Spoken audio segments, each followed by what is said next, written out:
the stars. Away will be mine. Cause of the feeling of it's not up to you. What is it? Ooh. Not on a bagel today. On a croissant.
I don't think there's a secret I try high.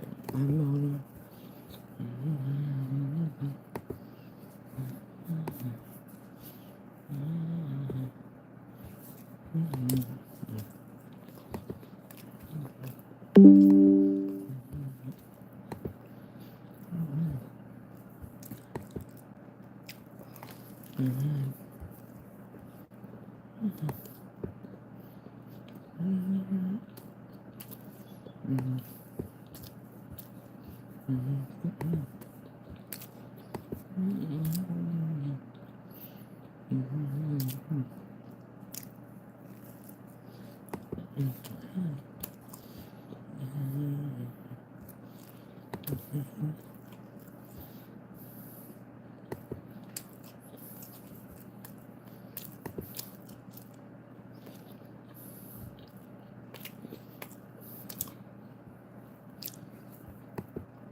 Hi.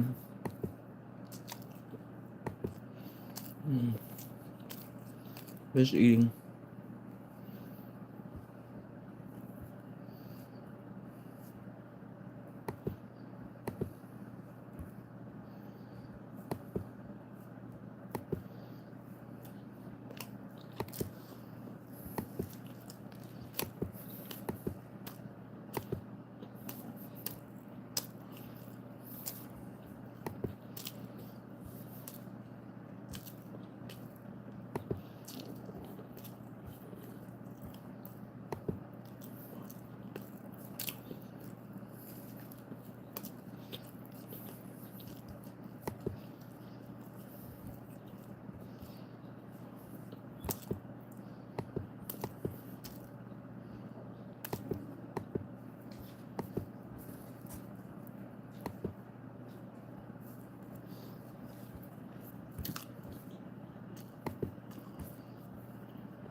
Mm-mm-mm.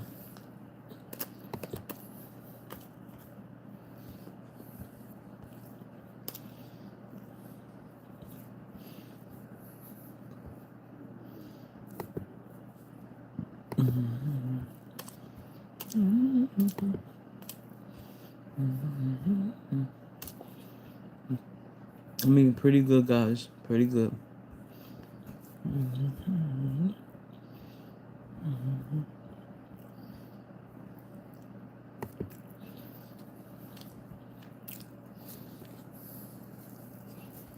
I'm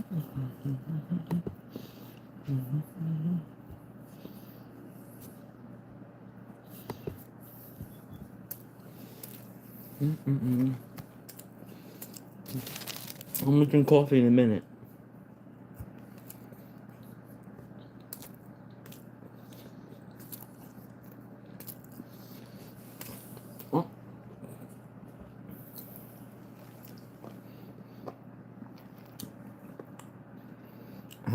Oh, my back hurts.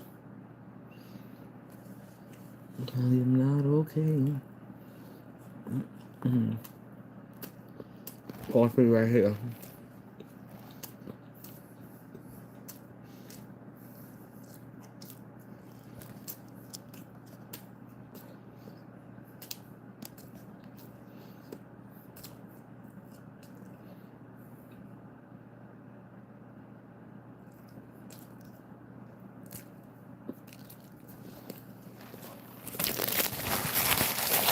That was good.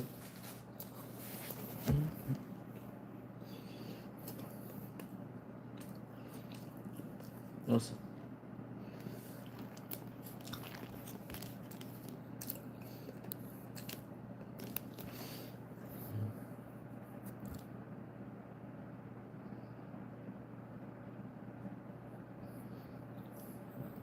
that video.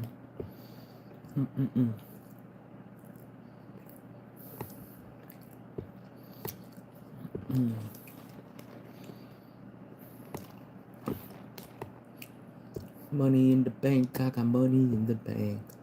To me.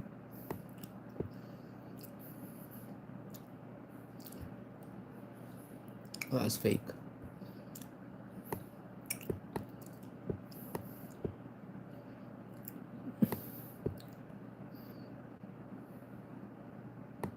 I'm still here, guys. No, girl, I like you. I do.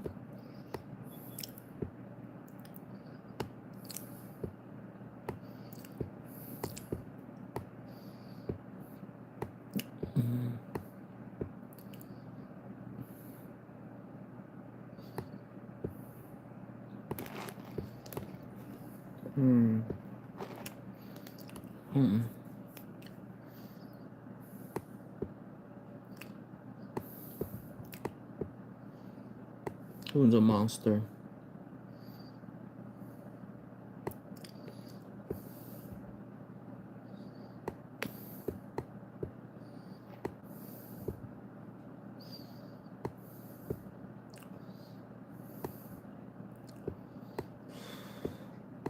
There's a lot of YouTube videos here. YouTube produces a lot of YouTube videos. It's not the YouTube, is like the people, content creators. What do you want? You got food and water over there. What do you want?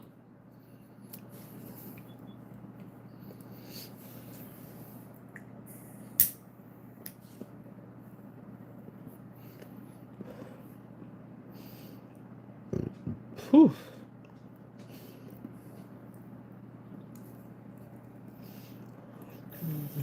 I think it's 60 degrees out there today. I'm not really sure.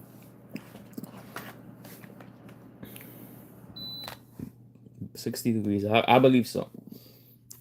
Where I live at.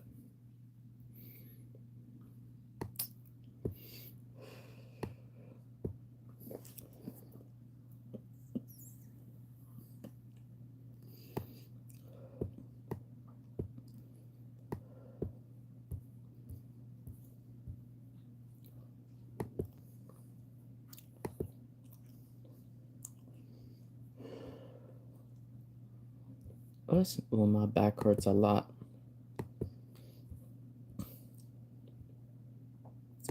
It's gonna be me. YouTube Studios. I'm surprised I got this many subscribers. Very surprised. I'm so shocked.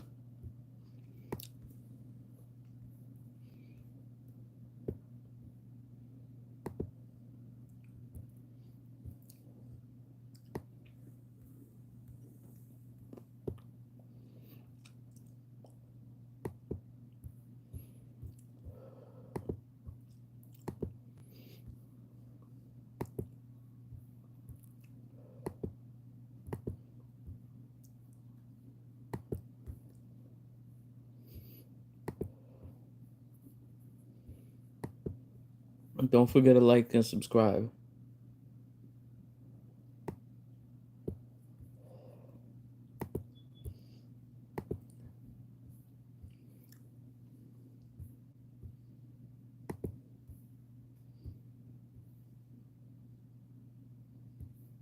Let's watch P. Diddy for a minute.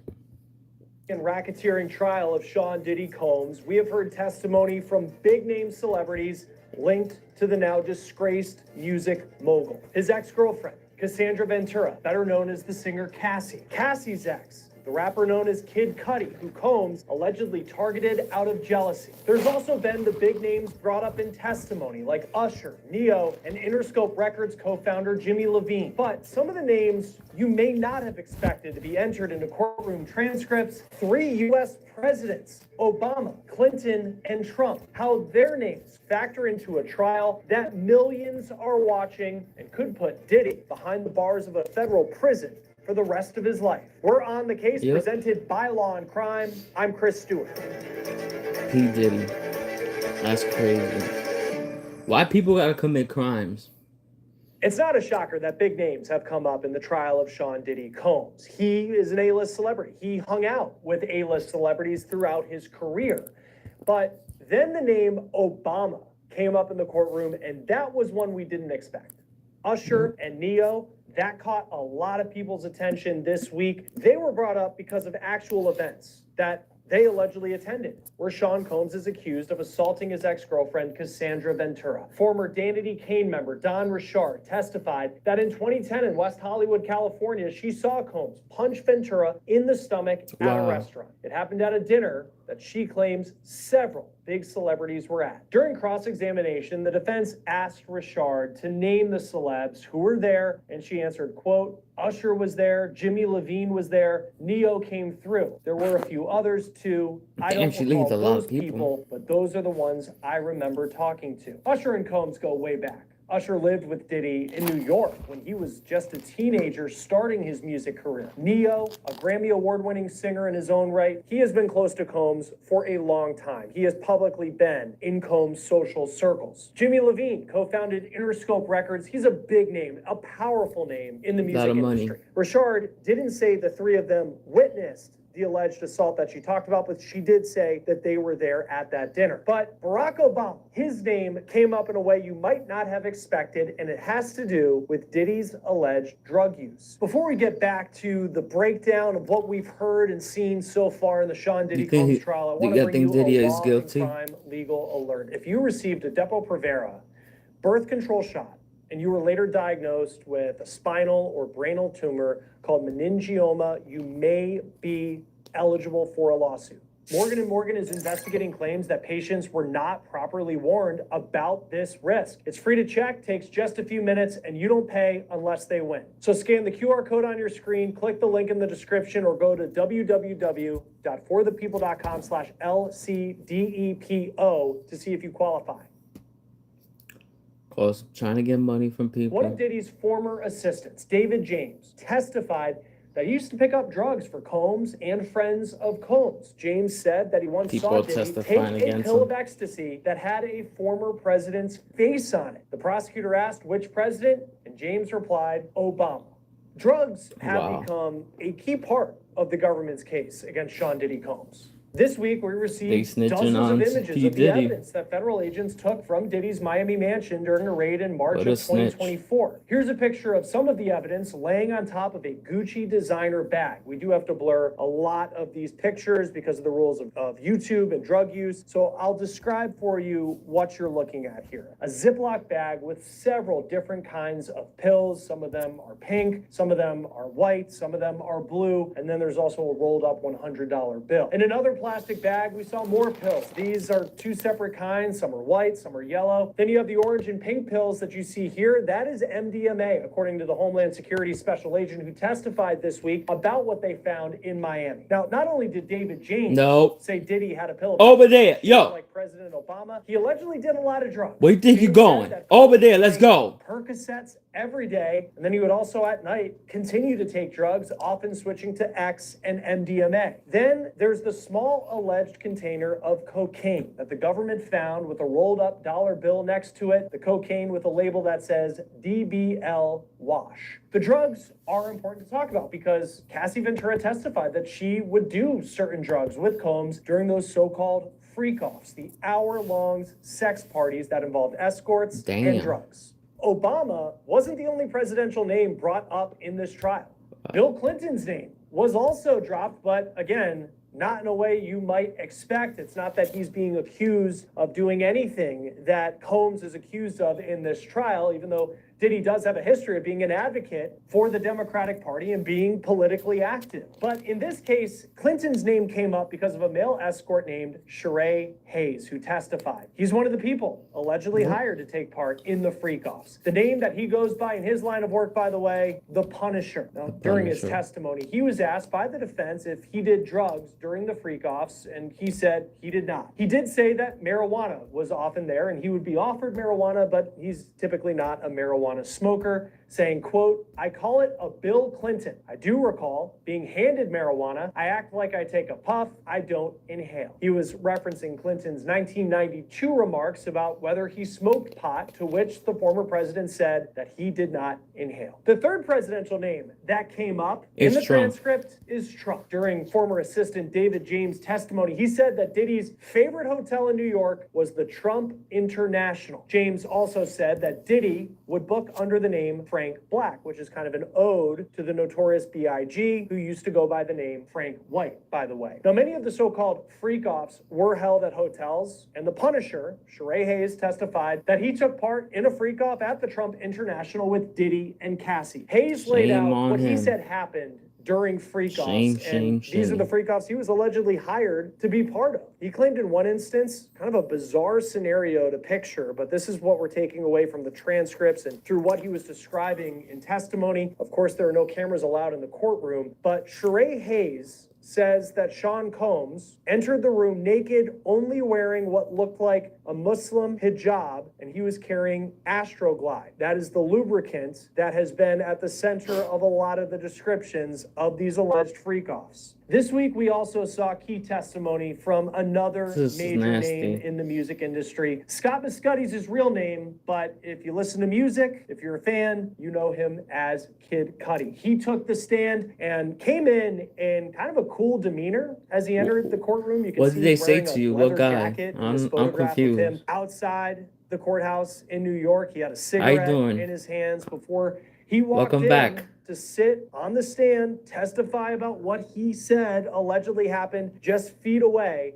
from Sean Diddy Combs. Now, once on the stand, Kid Cudi talked about Combs allegedly breaking into his house in 2011 when Combs allegedly found out that Kid Cudi was dating Cassie. Then, in January 2012, and this is a key moment, perhaps, in this entire trial, Kid Cudi says that his Porsche was lit on fire, and the government presented these pictures to the jury showing them what Kid Cudi's Porsche looked like after the fire. You can see, I know you subscribe, but don't forget to like. Large hole in the roof of his car. Now, Combs and Ventura officially broke up in 2018, but by this point, if you've been following this trial, you know how toxic and tumultuous this relationship was. It was on again, off again, officially ending in 2018. My back is starting to hurt. I'm so much in pain. Kid Cudi. Cassie testified at the start of the trial that her claims of abuse by Combs went on for years. She detailed about what went on during these so-called freak-offs. These are central to the government's case. Combs' trial is expected to last another month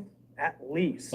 He's charged with racketeering, sex trafficking by force, and transportation to engage in prostitution. He has pleaded not guilty. Joining us now is former Assistant U.S. Attorney for the Eastern and Southern District of New York, where this case is being tried, Barrett Berger. Thank you for taking the time to be with us here on Law and Crime. There's been a lot of talk about Sean Combs' drug use over the past couple of days. What stands out to you in that testimony?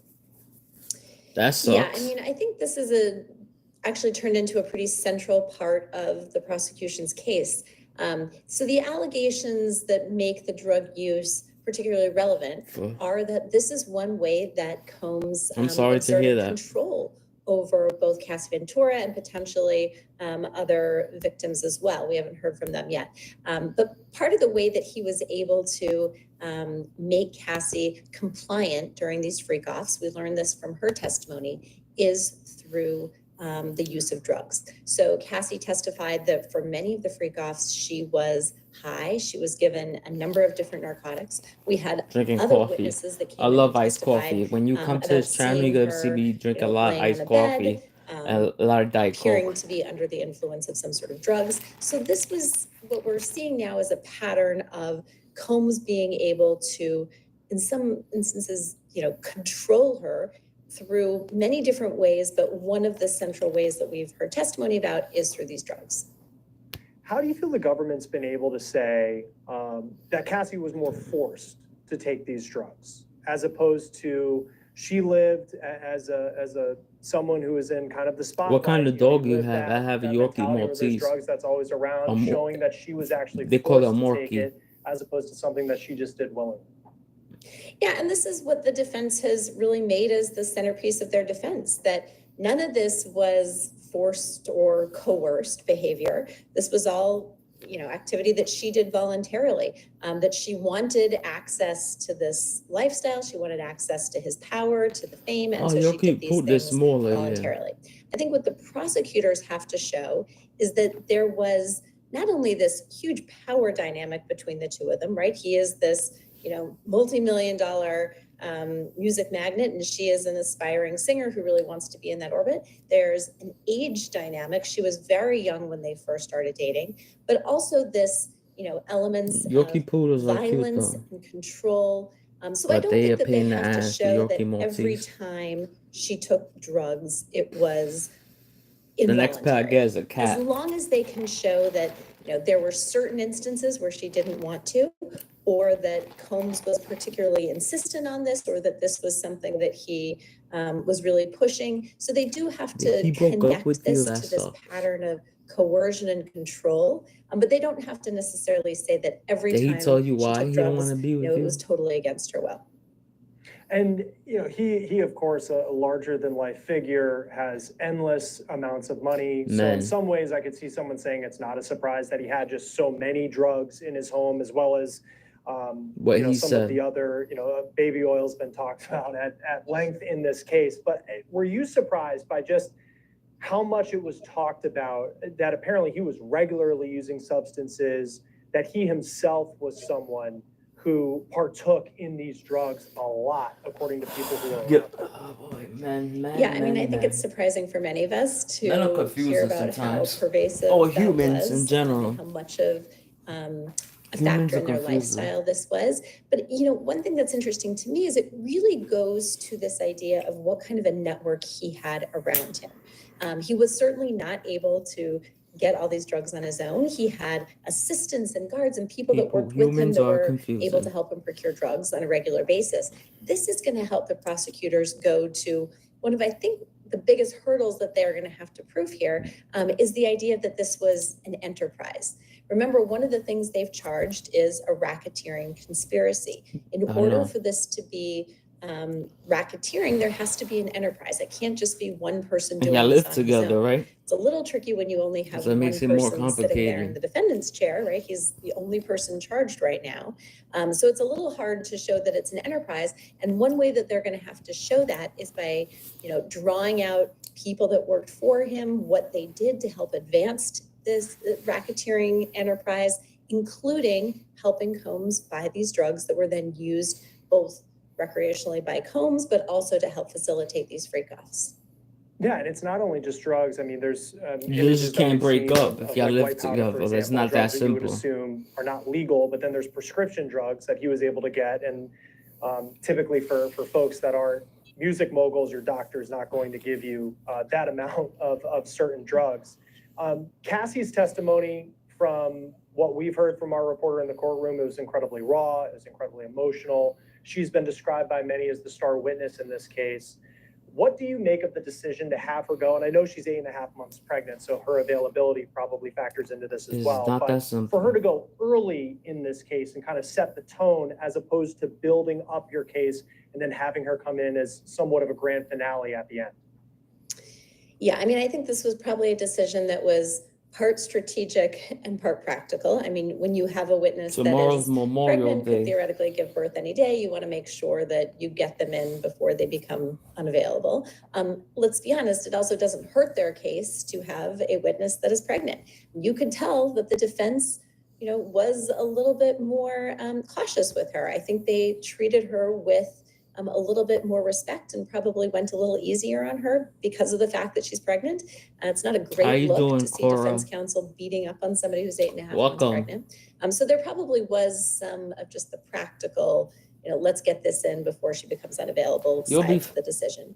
But also, He's probably just saying because he's when I probably was a stressed prosecutor, out. we always want to, you He want to probably start doesn't strong really and you want mean to it. end strong. Anything that's kind of boring, troublesome, you kind of want to bury in the middle of your case.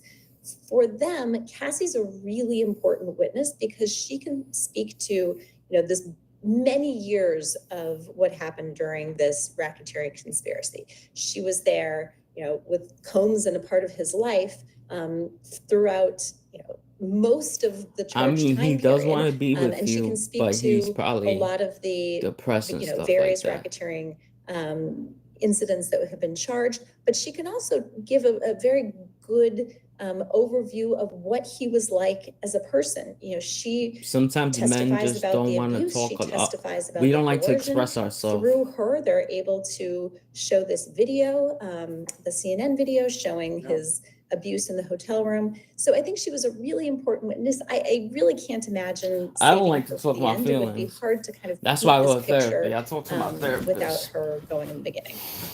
He's Because another I dude think too, of so it's what she easier to said, talk to and him. yeah, she was a young girl at the time that they met. She said that she was innocent to a lot of things. She talks about doing these drugs, and then now you're hearing more about the drug use. Give it and about the a week. evidence related to the drugs that, for example, was found And let me know how it at goes. Diddy's house in Miami. How do you, as a prosecutor, make sure that that really emotional testimony in the beginning still holds, where a couple days later, a couple witnesses later, we're talking about the drugs, and you want to make sure the jurors remember that pregnant woman in the beginning who was so innocent that she was taking these substances?